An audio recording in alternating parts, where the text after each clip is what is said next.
The contribution of cooperative societies in enhancing economic growth is brought into the limelight as the International Cooperative Day is commemorated under the slogan, Rebuild Better Together.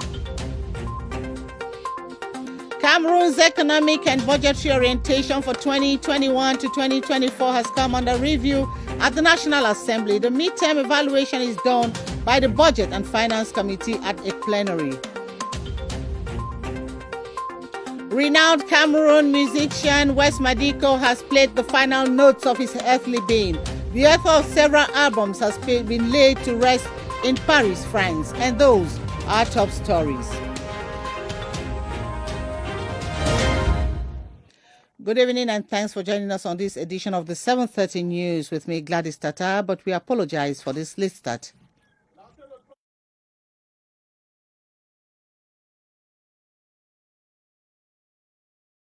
Well, we shall be coming back to this spot from the head of state, and we begin this newscast with the 2020-2024 medium-term economic and budgetary programming document that has been tabled at the National Assembly during a plenary sitting chaired today by House Speaker Honorable Jibril.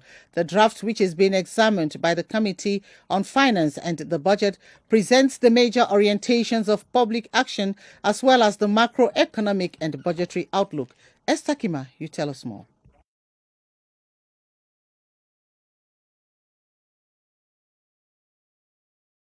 The medium-term economic and budgetary program for the next 3 years, deemed admissible by the Chairman's Conference, presided over by the Right Honourable Jibril, is a clear outline of the recent economic and financial situation of the country.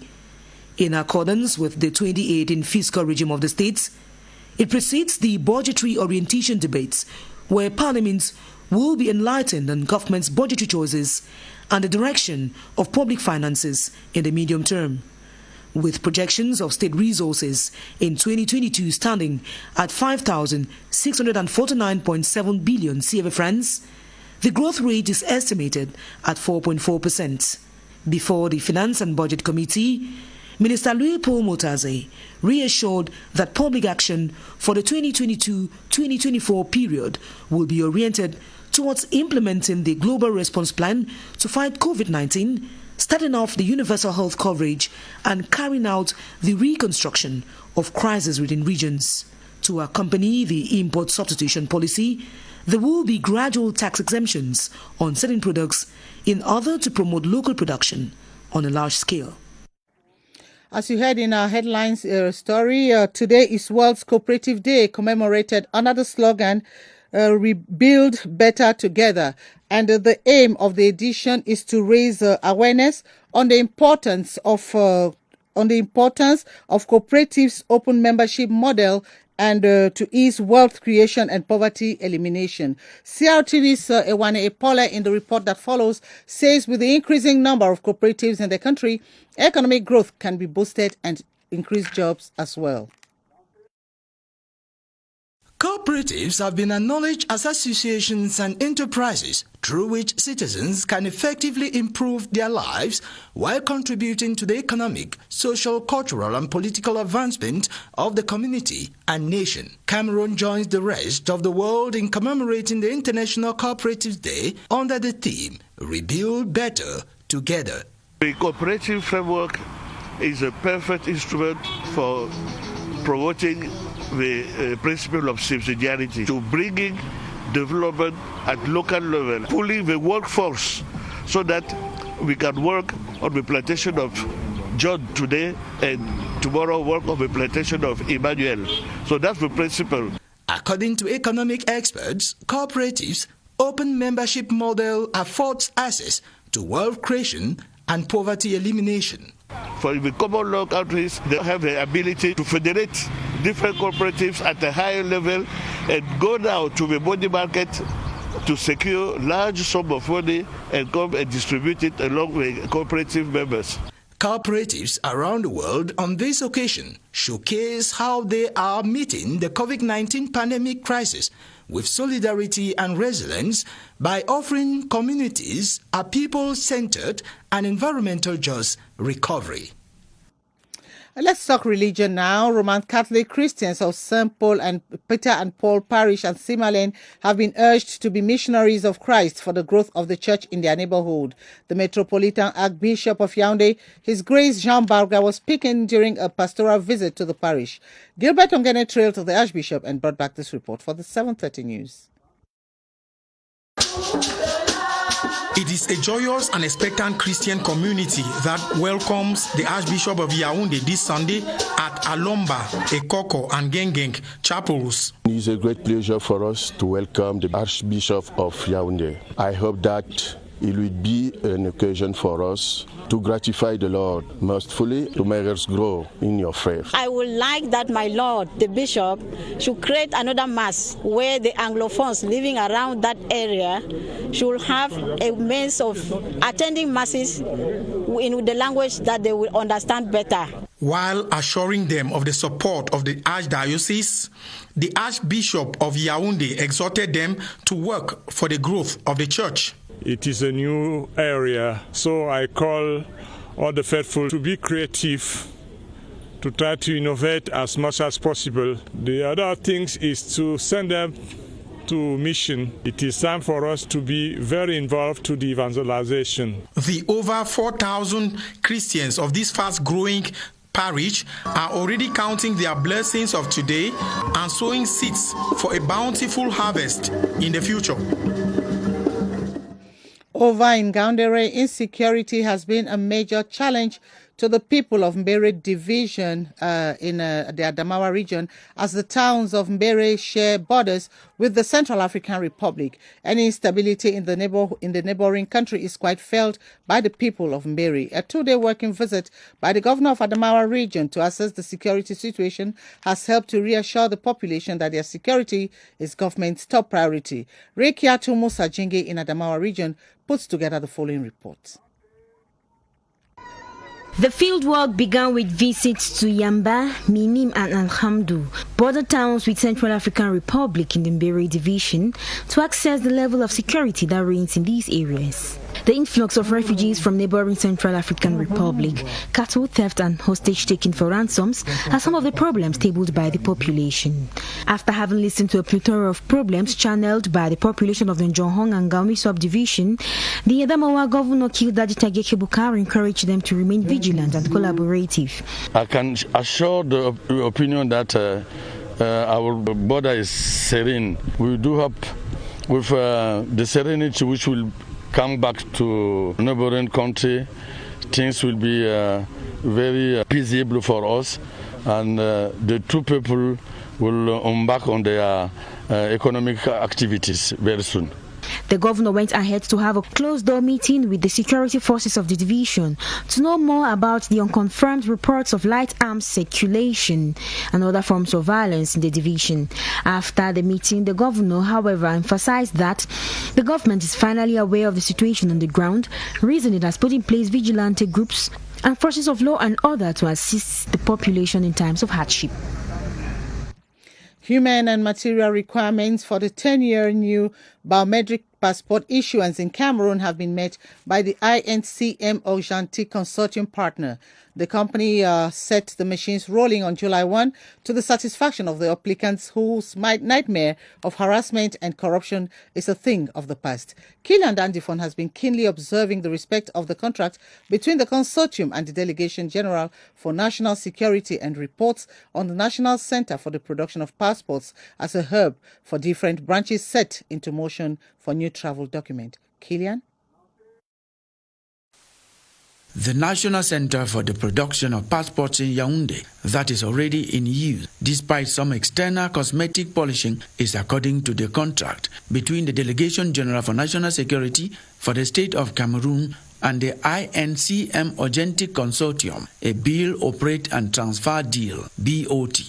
It is a 10-year BOT contract, and at the transfer period, the consortium partner has to renew all the technical equipment. It is a project entirely funded by the INCM Ojanti Consortium and includes building new immigration centers in Garwa and Douala, already in an advanced stage, renovating immigration centers in the other 8 regions, as well as those in the Cameroonian consular and diplomatic services around the world. The National Center in Yaoundé, like all the other centers, are operated by the staff of the Delegation General for National Security, trained by the service provider as stipulated in the BOT contract, which staff will take over, including the technical expertise of the consortium officials.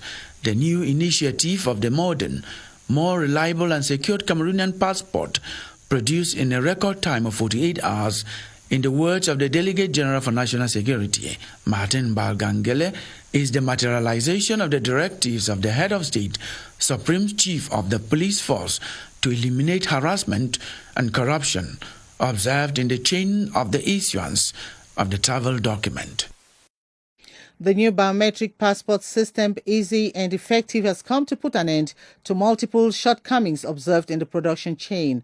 The new procedure can be summarized into 4 stages, which are online pre-enrollment, physical enrollment at the production center, production proper, and withdrawal. Yves Famuso was at the National Center for the Production of New Passports and now reports on the new procedure to obtain a passport.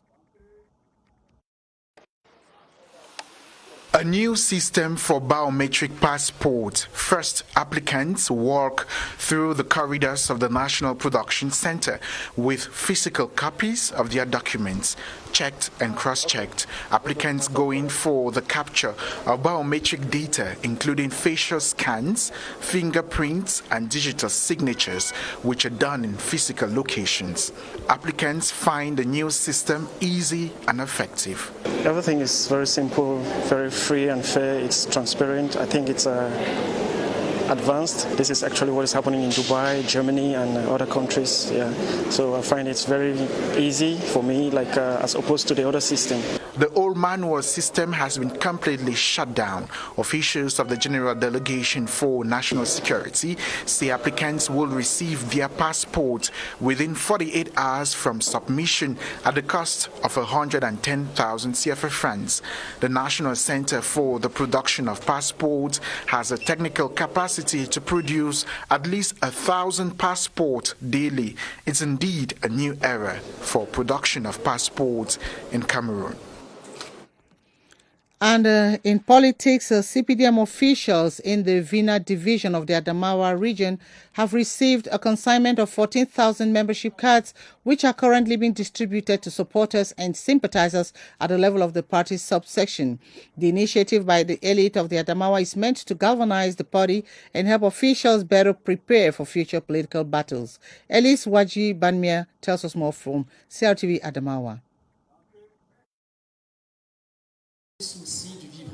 One people, one nation, the Yaoundé One Council preach by example as one devoted to the tenets of nation building and living together. A huge mobilization of natives of the northern regions living in the Yaoundé One Council area to discuss socio-economic projects and create a sense of belonging. We came here to tell to the community of the far north that we are together, that here in the Mfundi One section, it is a reality.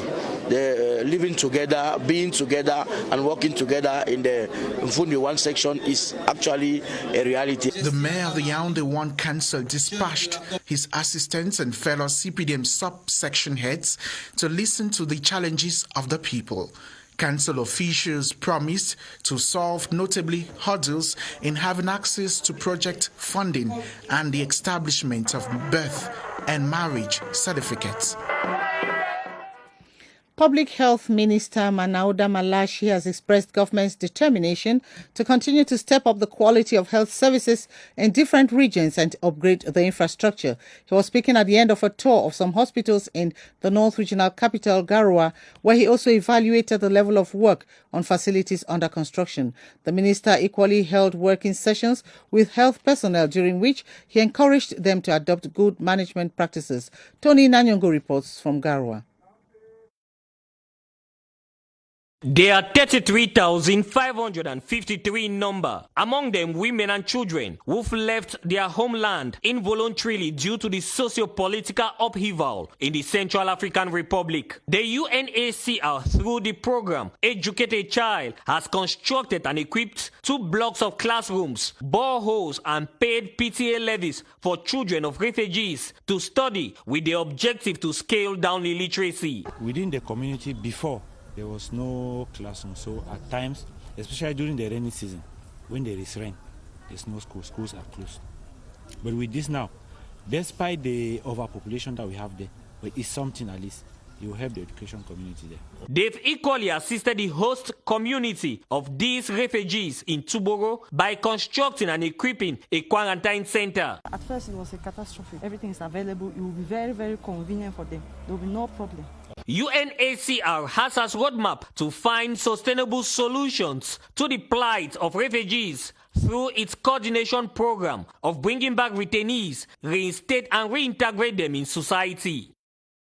Well, we're sorry for that mix-up there, and we'll be taking you to the South region to talk on orphans of the Children's Hope Orphanage in Crtv, who have received some gifts from an association, Les Étincelles d'Espoir.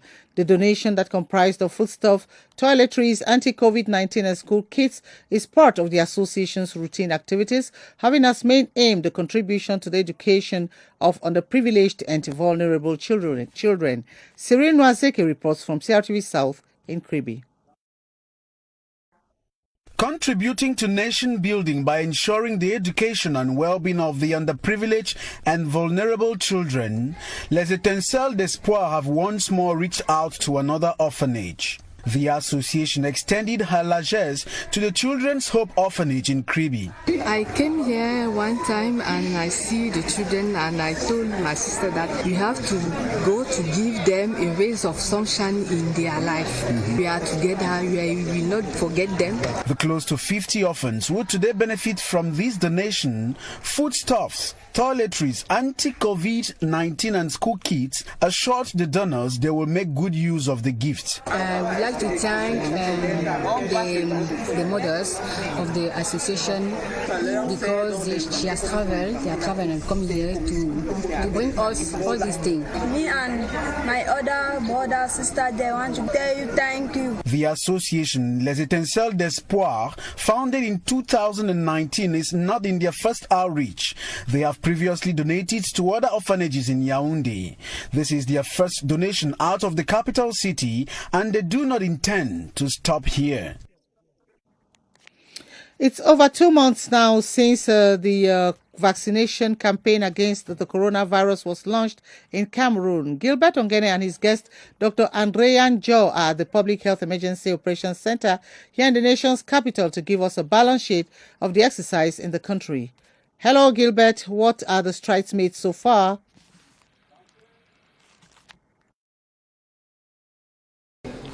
Hello, welcome to the Public Health Emergency Operations Center. As you well know, the vaccination campaign against the coronavirus has been on for some months now throughout the national territory. Time for us to do a balance sheet of the situation on the ground. We are here with our guest of tonight, Dr. Andreas Jo. He's of the National Immunization Program. Good evening, Doctor. Good evening, Gabriel. Now, what are the figures, the latest figures we have concerning vaccination in Cameroon against the COVID-19? Yes, thank you. Concerning COVID-19 vaccination, this vaccination program started in April, and as of now, we have been able to administer more than 110,000 doses, amongst which more than 90,000 persons have received at least one dose. And now, what are the measures put in place to make sure that your target is met? Yes, already so far you realize that after this couple of weeks, the number of persons vaccinated remains very low. So for us to meet up, the first thing is vaccination is ongoing in all facilities, but that has not been enough. And that is why the program, the Ministry of Health has organized a vaccination campaign that will run from the 7th to the 11th of this month of July, within which, during this period, persons will be vaccinated even in their homes, in the health facilities, in enterprises. Mobile teams will go around to ensure that each person has an opportunity to get vaccinated. That is the situation out here. Cameroonians have to go out there and get their jab, for it's very necessary for us to attain herd immunity and, of course, boot out the coronavirus out of our communities. Over to you, studio. Thank you very much, Gilbert Ongene, and I hope to be in your company next Sunday. Bye for now. And we shall be talking on this sad note where the mortal remains of West Madiko have been laid to rest in France. The icon died last June 26th due to an illness. West Madiko is gone, but his works live on. It should be noted that he was the only Cameroonian artist with a platinum disc awarded for him on June 25, 1997, after his Alani album was a much success, selling more than 20,000 copies. West Madiko also won the Diamond Disc in France and in Germany, with more than 3.5 million discs sold from the same album. And he was buried yesterday in France, but the funeral, especially traditional celebration, will continue in Cameroon, precisely in Mwataba, his native village. And let's talk sports now. The joint AFCON mission that was on the field to inspect AFCON 2021 lodging facilities in the West region say they are visibly satisfied with what they have seen on the field in terms of infrastructure. The delegation, led by Sports and Physical Education Minister Professor Narcisse Moelle-Kombi, focused on hotels that will host both the main and secondary actors of the competition. Chanceline Nanze of our West Regional Bureau now presents the 3 hotels to host the 4 teams of Bafoussam and CAF officials. A proper exploitation of nature for the well-being of men. This is the description that suits Tajidor Garden Palace in Bangu Upper Plateau Division. This hotel that will host 2 teams of the West Pool of AFCON 2021 is made up of 5 standard suites, 4 villas of 2 rooms each, 3 ministerial suites and a presidential suite. 46 of the about 80 bungalows of a room each are ready. The architectural masterpiece contains 3 restaurants, the biggest with a capacity of 800 seats. It also has 2 swimming pools, a sports room that can contain 200 athletes under construction. Tajidor Garden Palace is expected to go operational before the end of July. Down the valley of Bana in the Upper Cam is located Hotel de Vallée de Bana, a lodging facility that will host 2 teams as well. 43 of its bungalows are operational already, and the 14 others are expected to be put to use by the end of September. Each bears the name of a chiefdom in the Upper Cam division, though some divisions and subdivisions of Cameroon are also represented. It has 2 presidential suites, 3 ministerial suites, a swimming pool, 2 restaurants, a lawn tennis court, a sport fishing pond, and several other modern facilities.